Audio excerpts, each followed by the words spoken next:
Tere, minu nimi on Kamille Saabre. Tere tulemast minu kunstitundi taas. Me oleme juba päris palju asju läbi joonistanud. Tegime väga lihtsa tassi. Nüüd proovime täna joonistada natukene keerukamat vormi, mis tegelikult ei ole üldse keerukas. Hakkame joonistama. Nii, me oleme teinud tassi, millel on siis pealava, all alumine osa ja tal on sirged küljed. Seda oli päris lihtne teha.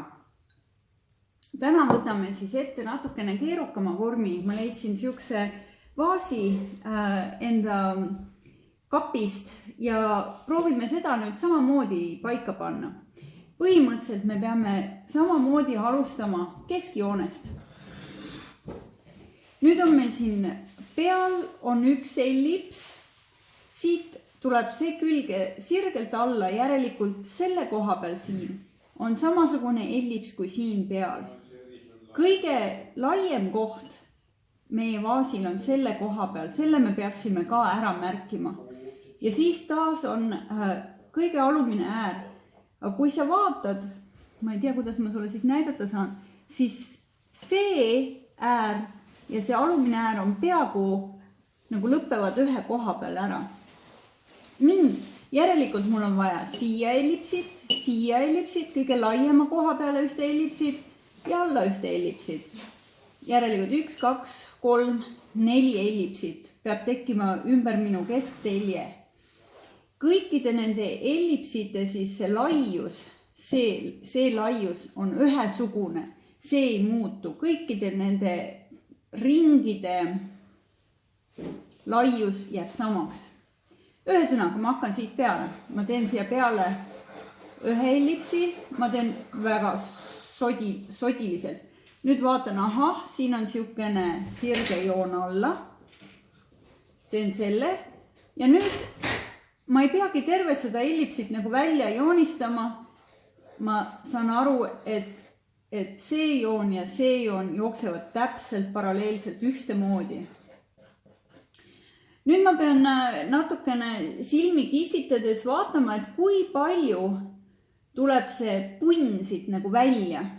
Ja ma panen selle silma järgi, et see punn tuleb nii palju välja. Ja nüüd ma mõõdan, et ta oleks keskteljest ühelt poolt ja teiselt poolt võrdne.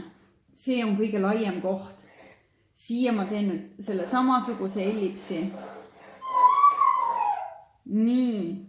Ja nüüd ma lihtsalt jälgin seda vormi siit, see on suht koht ümmargune, ma pean vaatama, et need mul kahelt poolt ühesugused tuleks. Sa võid samamoodi võtta siukest sotapota paberit ja proovida lihtsalt, et tähtis on nüüd märkida ära nii need küljed, et ta oleks keskjoonest võrdsel kaugusel. Nüüd nagu me eelmises tunnis õppisime, ma saan mõõta siis pliiatsiga proovides, kui palju on üks pikkus teise sees. Nüüd mina võtan siit sellest kõige paksemast kohast, mis mul on nagu kõige paksem siin ees, ja siia ääreni ühe pikkuse ja mõõdan teda allapoole. Ja ma näen, et siia läheb 1 ja natukene peale. Ühesõnaga ma võtan nüüd selle pikkuse, panen siia ta uuesti teist korda ja panen natukene otsa. Ma saan aru, et mu vaas peaks ära lõppema selle koha peal.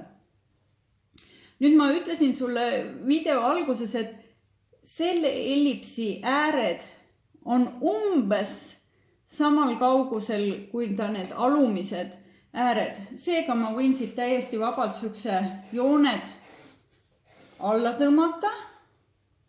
Ja ma saan aru, et siin peab minu vaas ära lõppema. Järelikult ellipsi keskkoht on tal umbes selle koha peal vaasil. Nii. See on alumine äär. Ja nüüd ma tõmban lihtsalt siia üles välja. Nii, vaatame, kuidas mul see asi välja tuleb. Ühesõnaga, väga lihtne. Pealmine ellips, siia samasugune, nüüd selle paksu koha peale kõik, kus nagu vorm on uue paksusega, sinna on mõistlik uus ellips teha. Ja nüüd siia alla. 1, 2, 3, 4 ellipsit. Kui ma nüüd siin natukene viirutan ära, et saaks aru, mis on seespool, mis on väljapool. Nii. Põhimõtteliselt me saime selle vormi paika. Ellips, ellips, laiema koha ellips, alumine ellips. Ja nüüd ühendan lihtsalt sellega ja saangi selle põse vormi siit nii-öelda. Niimoodi saab teha kõiki keerukamaid vorme, mis ei ole lihtne tass sirgete külgedega. Sa pead leidma kõik kohad, kus vorm muutub. Sinna tegema ellipsi ja ühendama need äärejooned lihtsalt ära selle järgi, kuidas sa näed, millise kaarega ta siit läheb. Niimoodi saab teha keerukamaid vorme, taandades nad lihtsamateks ellipsiteks, ühendades äärejooned ja ongi olemas. Aitäh, et sa tulid mu kunstitundi. Näeme jälle. Tšau!